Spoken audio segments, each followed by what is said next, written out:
तो एक बार फिर से आपका स्वागत है। हम बात कर रहे थे केतु के बारे में। केतु आपके नवांशा चार्ट में जब विभिन्न भाव में स्थित होती है तो ये आपको क्या परिणाम दे सकते हैं। आज हम बात कर रहे हैं अंतिम भाव की यानी 12वें भाव की।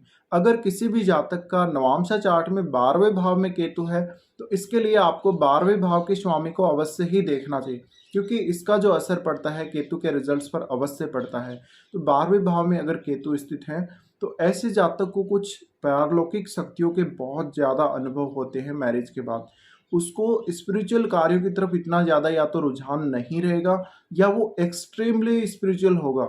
दोनों में से कोई एक बात ज़रूर सत्य होगी, क्योंकि या तो ऐसा केतु इस भाव से आपको पूरी तरह से या तो डिटेच करेगा या फिर वो एक ऐसी प्यास देगा आपके मन में इस भाव के प्रति जो आपकी कभी भी नहीं बुझने वाली।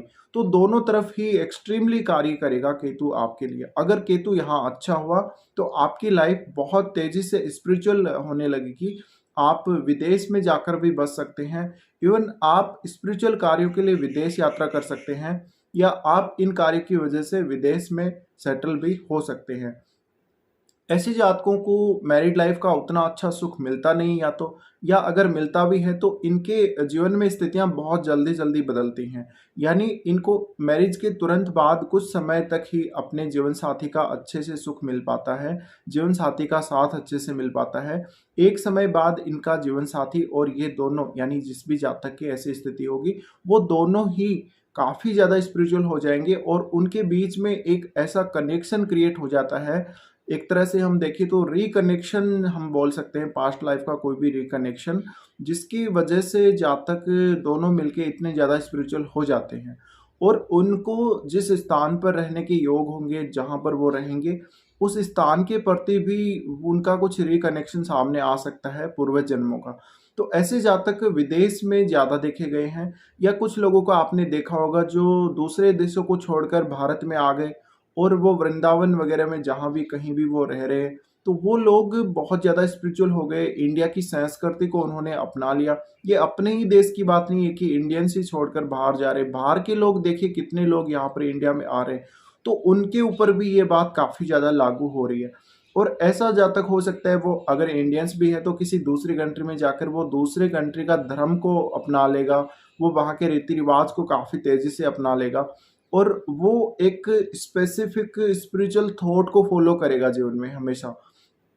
तो अब यहाँ केतु आपके बहुत सारे जो इश्यूज हैं क्रिएट करता है आपकी डेली लाइफ में भी, और आपको कुछ हेल्थ इश्यूज भी क्रिएट करता है यहाँ पर मैरिज के बाद।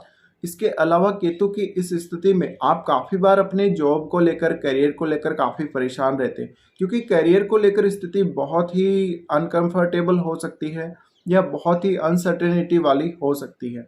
तो केतु इस हाउस में जब भी आते हैं आपको मेडिटेशन, योगा वगैरह ट्राई करने चाहिए। आपको कोई ऐसे फील्ड में ट्राई करना चाहिए, हीलिंग जैसा फील्ड है या कोई भी और आप ऐसी चीज़ों के लिए ट्राई कर सकते हैं जो केतु से जुड़े हुए हैं। तो यहाँ आप अकल्ट के लिए भी ट्राई कर सकते हैं, आप बहुत ज़्यादा कोई स्पिरिचुअल कार्य के लिए ट्राई कर सकते हैं। ऐसा केतु आपको विदेश में कई बार बहुत अच्छी सफलता देता है और केतु आपको आध्यात्मिक बनाता है, काफ़ी ज़्यादा विरक्ति वाली जो सोच है आपको देता है 12वें भाव में स्थित होने से। तो यहाँ इसका जो इफ़ेक्ट होगा सीधा-सीधा आपके रिलेशंस पर बहुत ज़्यादा ही पड़ेगा और हो सकता है आपको बेडरूम का जो सुख है उसमें शुरुआत से ही कोई ना कोई कमी देखने को मिले। अगर आपकी मैरिज होती है, आपके पार्टनर को कोई ना कोई इश्यूज हो सकते हैं या आपको खुद को कोई ना कोई इश्यूज हो सकते हैं और पार्टनर एक ऐसी थिंकिंग या ऐसा रोल आपके जीवन में लेके आता है जो आपकी लाइफ को बहुत तेज़ी से बदलता है, आपको बहुत जल्दी मोक्ष या विरक्ति की तरफ लेकर जाता है। तो आपके पार्टनर का जैसा एक्चुअल रोल होना चाहिए आपकी मैरिज के बाद, वैसा रोल नहीं होकर एक डिफरेंट रोल हम मान सकते हैं आपके जीवन में। तो ये कुछ इस प्रकार के रिजल्ट्स केतु यहाँ क्रिएट करते हैं और कई बार यहाँ पर जब भी एक्सट्रीमली केतु के रिजल्ट आते हैं तो नेगेटिव और पॉजिटिव दोनों ही वे में आ सकते हैं। तो आपको दोनों ही वे में सोचना चाहिए। ये नहीं है कि आपको नेगेटिव वे में ही सोचना चाहिए, पॉजिटिव वे में भी काफ़ी ज़्यादा ये आप ट्राई कर सकते हैं।